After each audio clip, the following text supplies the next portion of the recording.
ఏపీలో అంగన్వాడీల సమ్మె 7వ రోజు కొనసాగింది. కార్యకర్తలు ఆయాలు ఎక్కడికక్కడ నిరసనలు కొనసాగిస్తున్నారు. విశాఖ జీవీఎంసీ కార్యాలయం వద్ద సిఐటియు ఆధ్వర్యంలో అంగన్వాడీలు పెద్ద ఎత్తున నిరసన కార్యక్రమం చేపట్టారు. ఈ కార్యక్రమానికి సిఐటియు రాష్ట్ర ఉపాధ్యక్షురాలు, విశాఖ జిల్లా అధ్యక్షురాలు తులసి సంఘీభావం తెలిపారు. ఈ సందర్భంగా తులసి మాట్లాడుతూ అంగన్వాడీల పట్ల వైసీపీ ప్రభుత్వం నిరంకుశంగా వ్యవహరిస్తుందని మండిపడ్డారు. తల్లులకు పిల్లలకు పెట్టాల్సిన ఆహారాన్ని కూడా అక్షయ పాత్రకు అప్పగించారని, అయితే ఆహారంగా సరిగా ఉండడం లేదని ఆమె వాపోయారు.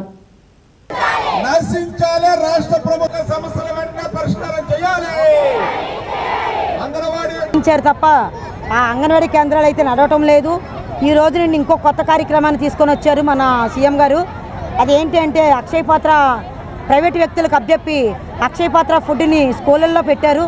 ఆ స్కూల్కి అంగన్వాడీ సెంటర్కి కనీసం ఒక 3 కిలోమీటర్ల దూరమైనా ఉంటుంది. ఈ 3 కిలోమీటర్ల దూరం దగ్గరికి వెళ్ళి ఈ ప్రీ స్కూల్ తల్లిని వెళ్ళి ఆ ఫుడ్ తెచ్చుకొని ప్రీ స్కూల్ పిల్లలకు పెట్టమని చెప్పేసి పెడుతున్నారు. ఇదివరకే అక్షయ పాత్ర వస్తే అక్షయ పాత్ర బాగోలేదని చెప్పేసి అర్బన్లో తల్లులు, ప్రీ స్కూల్ పిల్లలు, తల్లులందరూ కూడా తరిమి కొట్టడం జరిగింది. అది మన ప్రభుత్వాలకి ముందే తెలుసు.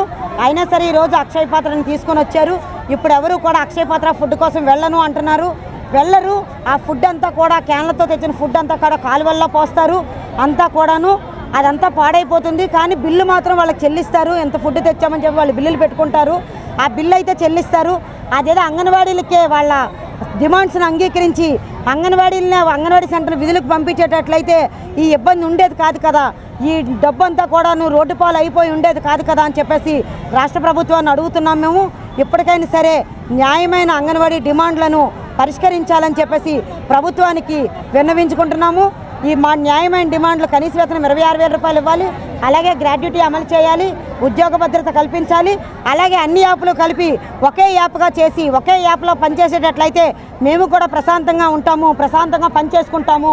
మీరు చెప్పిన పనులన్నీ చేయడానికి మేము కూడా సిద్ధంగా ఉన్నాము.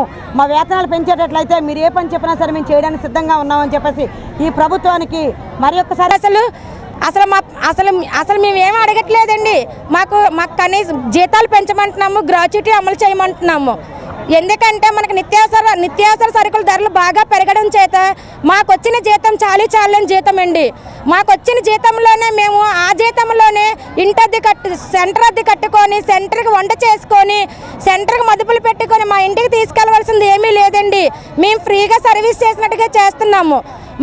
ఎవరైనా సరే ఫస్ట్ బిల్లులు ఇచ్చి వంటలు చేయమంటారు, స్టేషనరీ ఇచ్చి పనులు చేయమంటారు. ఏ డిపార్ట్మెంట్ అయినా సరే.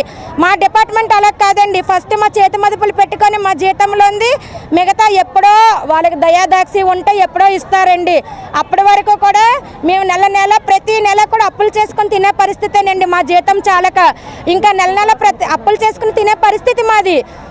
వచ్చిన జీతం చాలక కనీసం రికార్డులు కూడా మేమే కొనుక్కోవాలి మా జీతంలోనే. మరి ఈరోజు 7వ రోజుకి వచ్చింది. ఇప్పటికైనా సరే మన జగనన్న గారు ఈ అక్క చెల్లెమ్మల వైపు జాలి చూపిస్తారా లేకపోతే ఏం చేస్తారు? తెరమస మా సెంటర్లు తాళాలు పగలకొట్టి దొంగల్లాగా అర్ధరాత్రులు తాళాలు పగలకొట్టి సెంటర్లు ఓపెన్ చేయించి సచివాలయాలతో చేయిస్తాము, వీళ్ళతో చేయిస్తాము, వాళ్ళతో చేయిస్తాము, మమ్మల్ని బెదిరింపులు చేస్తున్నారు. మీరు ఎన్ని బెదిరింపులు చేసినా మేము దడిచేది లేదండి.